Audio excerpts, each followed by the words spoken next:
सम्पूर्णमा नमस्कार। जय मसी सबैलाई। अब हाम्रो चाहिँ यहाँनिर यो निर्माण कार्यहरू निरन्तर रूपमा भइरहेको छ। आज चौथो दिन हामी चाहिँ यो टोइलेटको लागि यहाँनिर ठाउँ तयार पारिरहेका छौँ। यहाँनिर फिलिङ गरिरहेको छ र यतातिर देख्न सक्नुहुनेछ यस्तो भइरहेको छ। यहाँनिर भोलिसम्ममा यो टोइलेटलाई पनि हामी टोइलेटको हद शुद्ध हामी यहाँनिर यो फिलिङ चाहिँ तयारी गर्नेछौँ। यहाँनिर बाटो यतातिर अलिकति बाटो ओरतिर थियो, त्यसलाई परतिर सारिसकेपछि हामीले यहाँनिर एउटा टोइलेटको लागि ठाउँ तयार गरिसकेका छौँ र यतातिर फिलिङ गरेका यी माटोहरू देख्न सक्नुहुन्छ। यहाँनिर पनि आज धरानबाट आउनुभएका हाम्रा पास्टरज्यू केशर राई र हाम्रो बाहुल लगायत दुईजनाले चाहिँ यहाँनिर यो साइडमा चाहिँ फिलिङ गर्नुभयो भने यो चाहिँ देखिँदै गरेको वाल चाहिँ पहिलेकै वालहरू हो भने यहाँदेखि मास्तिर चाहिँ अब बढ्नेवाला छ। यहाँनिर पिलरको लागि सबै रेडी भइसकेको छ। यतातिर अब यहाँनिर हामीले मसलाहरू मात्र हाल्न बाँकी छ। यो 5 फुटभन्दा बेसी हामीले उचाइ छ यसको मसला हाल्नुपर्ने र यहाँ बिचमा चाहिँ अझै बेसी यहाँ चाहिँ हामीले यसको हाइट 9 फुट भनेका छौँ र 9 फिट यसमा चाहिँ हामीले यहाँ फिलिङ 9 फिटको बनाउँदैछौँ र यहाँ मसला भर्नुपर्ने पनि 9 फुटको छ र यो स्थानलाई चाहिँ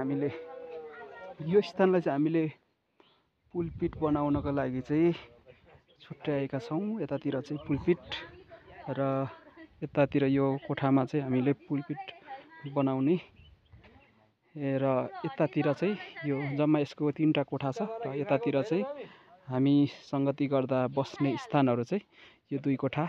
लगभग यसको लम्बाइ चाहिँ समग्रमा 48 फिट रहेको छ भने चौडाइ 21 फिट भन्दा पनि केही बेसी छ, तर 21 फिट मान्न सकिन्छ। र यतातिर यहाँ काठ बनाउने यहाँनिर अब तय हुँदैछ झ्याल ढोकाको लागि भने यस्तो छ। यहाँनिर एउटा झ्याल अनि यहाँनिर मेन गेट अनि त्यसपछि यतातिर साइडमा चाहिँ झ्यालहरू छ। जम्मा 3टा झ्याल र 2टा ढोका यो साइडमा बन्नेवाला छ र पिलरहरूको लागि अब रेडी भइसकेको छ। अब यहाँ फर्मा जोडेर हामीले मसला हाल्न मात्र बाँकी छ।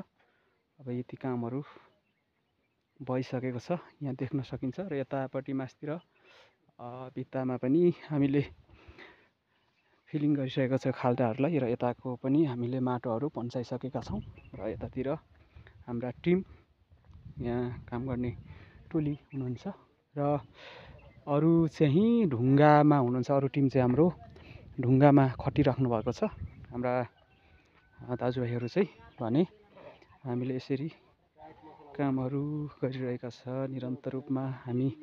हाम्रो काम गर्ने टाइम चाहिँ हामीले बिहानी 7 बजेदेखि बेलुकी 5 बजेसम्मलाई हामीले टाइम छुट्याइसकेका छौँ र हामी एकुरेट टाइममा अहिलेसम्म काम गरिरहेका छौँ र निरन्तर रूपमा त्यसरी नै हामी काम गर्ने छौँ र 7-5 हामी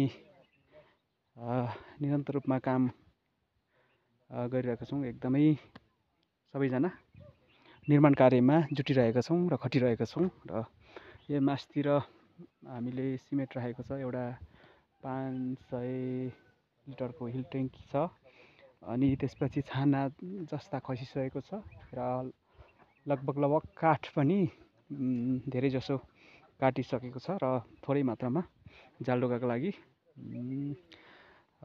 काठ काट्न बाँकी छ। फ्रेम काटिसकेको छ। अब त्यसलाई चाहिँ ढोकाको लागि काठ बाँकी छ भने धेरै जसो कामहरू काठको सकिसकेको छ। अब पिलर र वाल बाँकी छ। हामीले यसलाई चाहिँ सबै वाल लाउँदैछौँ। यो वरिपरि मेसिनरी वाल लाउने भन्ने हामीले छलफल गरेका छौँ र मेसिनरी वाल लाउँदैछौँ किनकि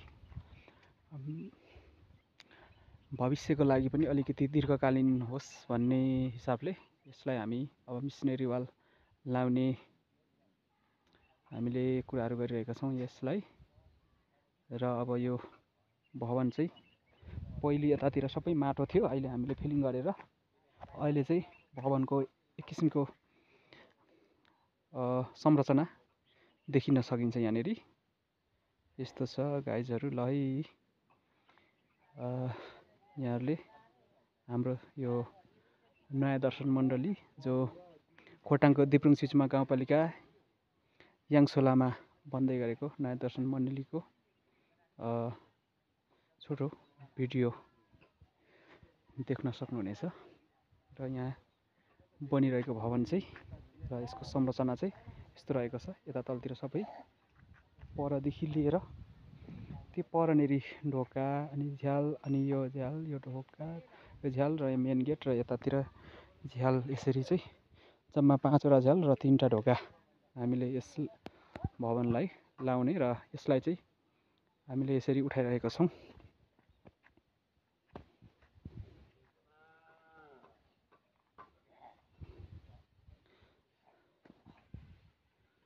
र यहाँहरूले यो भिडियो जहाँ जुनसुकै ठाउँबाट हेर्दै हुनुहुन्छ भने यहाँहरूको पनि प्रार्थना र साथ सपोर्ट आर्थिक सहयोगको पनि हामी अपेक्षा गरिरहेका छौँ। किनकि यस भवन निर्माण कार्यमा चाहिँ धेरै खर्चहरू जुटाउनु पर्ने लाग्ने भएको कारणले पनि खर्चहरूको यतिखेर बजेटको अलिकति अभाव छ।